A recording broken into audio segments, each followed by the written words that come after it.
If you haven't heard of Arrested Development, I really can't blame you. It was easily one of the most underrated and underappreciated shows of the early 2000s.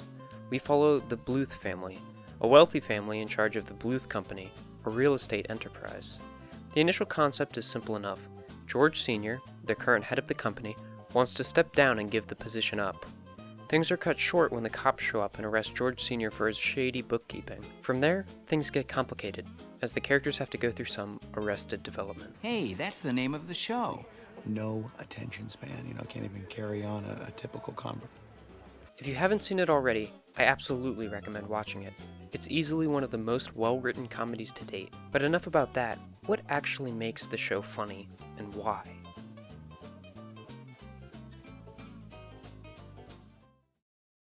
First, let's talk satire. Arrested Development is packed with satire, specifically Horatian satire. The two most recognized types of satire are Horatian and Juvenalian. According to Merriam-Webster, satire is a literary work holding up human vices and follies to ridicule or scorn. The type of satire is determined by how that ridicule or scorn is carried out. Juvenalian satire takes a harsher, more serious tone, while Horatian is more lighthearted and makes fun of the subject. Horatian satire is like South Park, Monty Python, The Onion, Pastafarianism, and even Gangnam Style. Side note, Gangnam Style is actually a satire on modern pop and its loudmouth, vulgar, eye-catching tendencies, as can be evidenced by the music video. While Juvenalian can look like George Orwell's Animal Farm, Clockwork Orange, and even Lord's song Royals, obviously, Horatian is way more fun. But now let's look at the show. Let's take a look at a clip from Season 2, Episode 5, Sad Sack. The main character, Michael Bluth, is under fire for his father, George Sr.'s crimes. In this instance, George Sr. built homes in Iraq and is under suspicion for holding WMDs. Michael is now being questioned by attorneys about whether or not this is a legitimate claim. If you haven't seen the show before, and you don't understand the title of the episode, you will in a second. When we started talking to you, we didn't have anything. But now, we got something. And you're gonna do time for it. Those are the pictures? They're all over the news. Those are balls. What? Barry was right. Yeah. Tobias had inadvertently photographed himself while learning to use his camera phone. See, this close, they always look like landscape. Nope. You're looking at balls. Soon, forensic scientists confirmed this. And for the second time in 2 days, the information sharing network put into place by the Patriot Act was put to use. They're balls? We're looking at balls. Let's turn it around. Copy on the balls. Returning. And eventually, the news traveled back to the source. We got one wrong, and we do apologize. I'm on TV.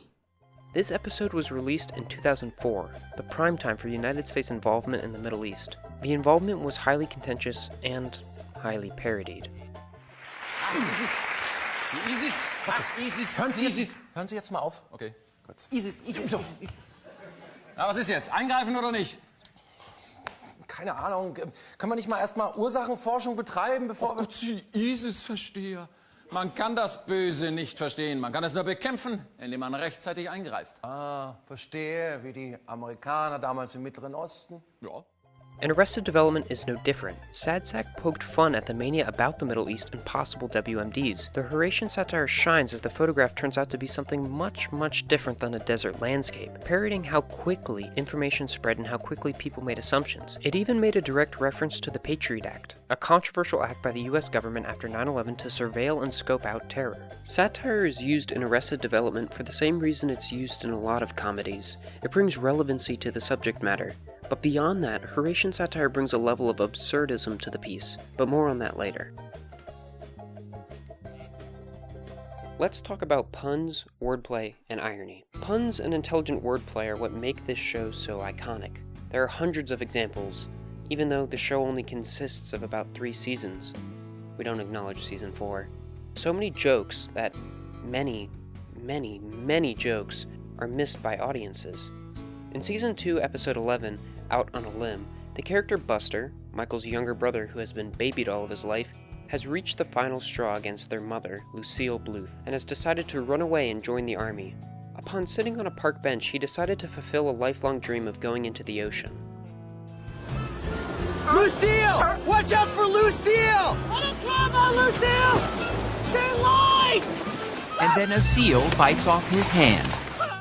You see, while running from Lucille, Buster is attacked by a loose seal, but it doesn't end there.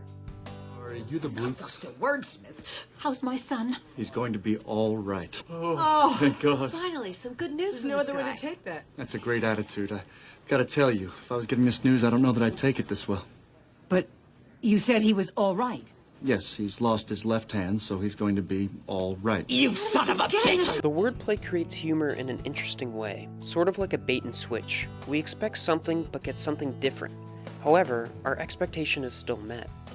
This weird contradiction is one of the reasons puns are so good at creating humor. Sections of our brain, like the amygdala, hypothalamus, and ventral striatum, light up when monitored through an MRI machine when puns and other forms of humor are delivered. Arrested Development utilizes numerous complex puns, especially for the use of foreshadowing. Take a look at this clip from the same episode where Buster lost his hand, except before the incident happened. Buster was finding himself right at home. Oh my God, I used to have a shirt just like that. It was Buster's old shirt. Lucille had given it to Lupe. And the hand chair. I had one in my room. I wonder where that went. It went right there. Oh, I never thought I'd miss a hand so much. Just by analyzing clips of wordplay in the show, we can learn a lot about the characters. The first thing to note, something that's fairly obvious, is that all of the characters are dumb. George Michael, I'd love for you to come with me when I cut the ribbon at the new house. Oh, wow. Hey, can I bring Anne? Who? Anne. You know, she's the girl I'm kind of hanging out with. I haven't met Ann. Yes, you have. Michael had met Anne. Let her in. That's her right over there. Oh, Ann. Yes, Yeah. yes. Ann. I know Ann. Hey, you. She's got a little hard-boiled egg going there. Oh, it's so cute. She sometimes takes a little pack of mayonnaise and she'll squirt it in her mouth, all over, and then she'll take an egg and kind of. She calls it a may-and-egg. Are you okay? I don't feel so good. But let's take a deeper look at that dumb stuff. Let's talk absurdism. Now, I'm not talking about the philosophical argument about the inherent value of existence, but rather the intentionally ridiculous and bizarre nature of a subject matter. Do you remember the clip I showed earlier about Buster losing his hand? Well, the story goes deeper than that, and it's an excellent example of Arrested Development's stellar writing. The seal that bit off Buster's hand was actually released into the wild by the third Bluth brother, Job, a failed magician, after it had acquired a taste for meat thanks to Job accidentally allowing it to devour a cat in his magic show. This is exactly what absurdism in the show can look like. We can observe some of this absurdism, as well as some slight situational irony, through the character of the private investigator Gene Parmesan, who appears a couple times throughout Season 2. Let's look at his first appearance, Season 2, Episode 3, Amigos. So I got a call today from Gene Parmesan, our private eye. He said he found something big. We have a private eye, huh? Oh, I hired him 100 years ago to find out if your father was cheating on me. He never did find anything. Well, he can't be very good then. What did he find? He said he wanted to tell us in person. Daddy, don't get up. I just find the supplies because I'm a private detective. Gene Parmesan, how are you doing? Oh, Gene! Lucille Bluth's loud, out-of-character tendency, just when she encounters her own private investigator, illustrates how absurdism can appear in this show. The family is an exaggerated caricature of the 1%, once again tying Arrested Development into satire. We have the bozo, the blonde, the careless, the baby, and the only serious one, among others. But even the serious one has moments of poor judgment and naivety.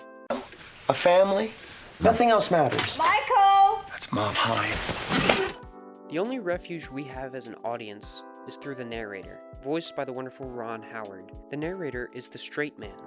Oh, Gene, isn't he the best? Gene was far from the best. This contrast roots us as the viewer to realize that what's going on is incredibly stupid, showcasing the absurdism. The story is carried by these acts of stupidity, often pitting characters against themselves and allowing for deeper and more meaningful character development. But the stupidity isn't out of control, like, take for example, The Big Bang Theory. Come here!